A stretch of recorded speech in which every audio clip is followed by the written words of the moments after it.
એક થી પતશે અને માની લો કે પતે તો કાલ તો એ વેચાઈ જાય તો શું કરું?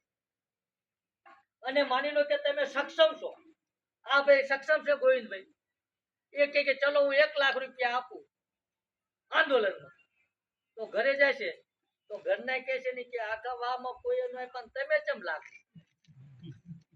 વાત તો થાય ને, પણ મારા ઘરે પણ થાય.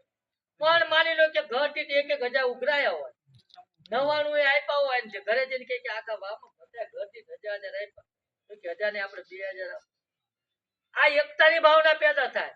તો હું અત્યારે લેવા નથી આવ્યો, પણ માની લો કે આ જો ચળવળ ચાલુ થાય અને હું હોઉં કે ન હોઉં, બની શકે કે કાલ હું ન પણ હોઉં, તમે કોઈ બરોબર, તો આ યુવાનો આ વડીલોએ આંદોલન ચલાવવું પડશે. આપણા બાળકોને કહેવું પડશે કે ડોક્ટર બાબા સાહેબે પોતાના 4 સંતાનોને ગુમાવીને જે સંવિધાન આપ્યું છે, અનામત આપી છે, એને બચાવવી પડશે, બચાવવી પડશે અને બચાવવી પડશે.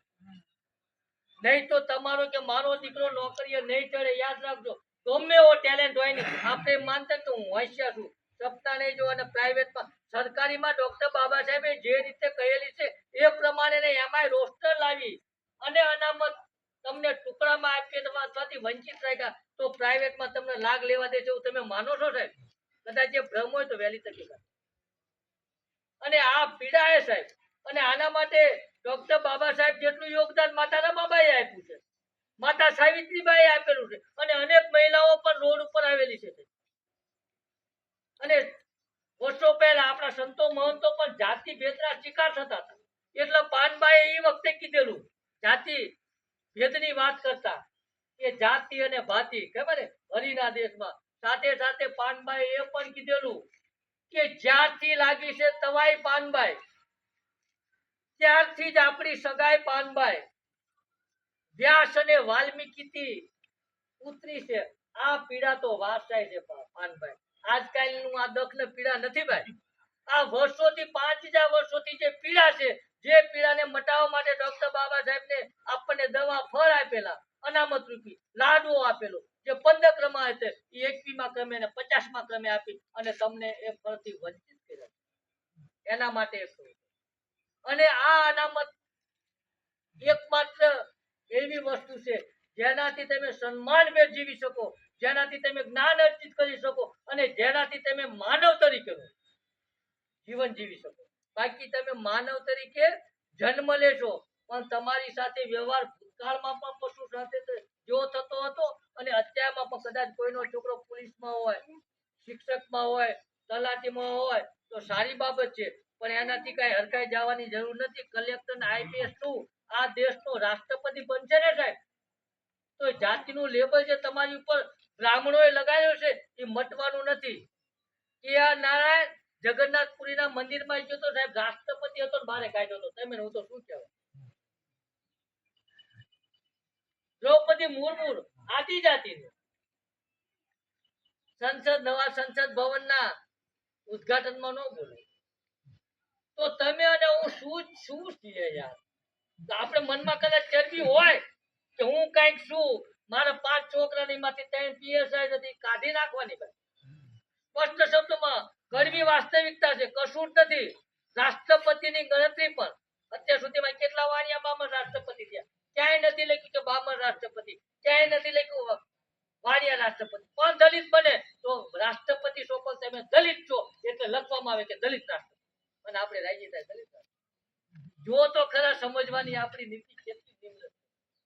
એ એવું કહેવા માંગે છે કે તમે રાષ્ટ્રપતિ, પણ અમારી દ્રષ્ટિએ તો દલિત જ સાહેબ.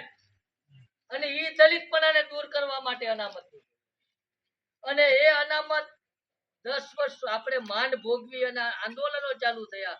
અને એ પછી એમણે જોયું કે આ અનુસૂચિત જાતિનો મોટો વર્ગ એક બને છે, નેક બને છે, સંઘર્ષ કરે છે, લડાઈ આપે છે અને સુપ્રીમ કોર્ટના જજમેન્ટ ફેરવે છે. એટલે એમણે આપણને તોડવાનું ષડયંત્ર કર્યું છે. આ સુવ્યવસ્થિત અનામત આપવાનો કોઈ પ્લાન નથી.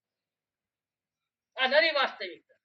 એટલે હું તમારી સામે આપણે શું સંકલ્પ લેવાના છે અને શા માટે લેવાના છે, કદાચ થોડીક વાર લાગે છતાં સહન કરજો મિત્રો, મને વડીલો, કારણ કે આ પીડા છે આપણી. આપણને પગમાં અત્યારે કાંટા જે માર્યા હે એની હું વાત કરું છું. તો જો તમને કહું કે પેલા તો 15 માંથી 21 ક્રમે ગયા એટલે સીધા હોય 2% કપાણા. હવે નાના નાના વર્ગોમાં માની લો કે પટ્ટાવાળા, તલાટી, શિક્ષકો 100-200 ભરાયમાં તમે લાગો. પણ જે નોકરી કરતા હોય ભણેલા હોય એને ખબર હશે કે જે મહેકમ મોટા હોય, દાખલા તરીકે આબકારી વિભાગ, સચિવો, પ્રોફેસરો, તો એમાં જગ્યા કેટલી હોય? 10 થી 12. 13-14 ક્રમ આવે તો તમારો છોકરો 80 આવે તો લાગે છે. બીજું કે યુજીસી દ્વારા પેલા પ્રોફેસરોની જાહેરાત કરી.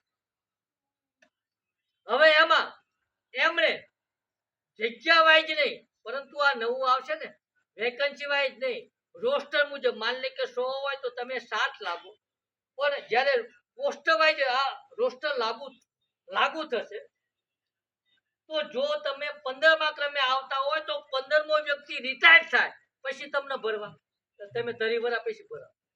સાહેબ આ પદ્ધતિસરની વાત છે. હું કઈ એમને મેં વાંચ્યા નથી, પણ જે લોકો હું 4-5 દિવસ કરતા વધુ દિવસ એમની સાથે રહ્યો અને હું આ સમજો છું જે થોડું ઘણું પણ એ તમારી સામે રજૂ કરું છું. હવે રોસ્ટર પદ્ધતિ કઈ રીતે બને મેં હમણાં વાત કોઈને ખબર નથી, એમાં આપણા કર્મચારીને તો નથી, કારણ કે આપણે વાંચી છીએ રામાયણ, મહાભારત ની ગીતા, વાત મને વાંધો નથી, પણ એમાંથી આપણા બાળકોનું ભવિષ્ય નથી.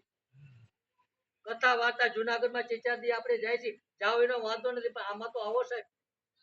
બરોબર. હવે રોસ્ટર પદ્ધતિના અધિકારી સચિવો તમે એક ખરા? ભરતી પ્રક્રિયા તમે હું કરીશ? ના. કોણ કરે છે? ગુજરાત એડમિનિસ્ટ્રેશન ડિપાર્ટમેન્ટ, ગુજરાત વહીવટી વિભાગ આની ભરતી કરે છે. અને આપણા કદાચ કોઈ આઈએસ થયા હોય તો એક પણ આઈએસ આપણો ડીએડી વિભાગમાં પહેલા પણ નતો ને અત્યારે પણ નથી.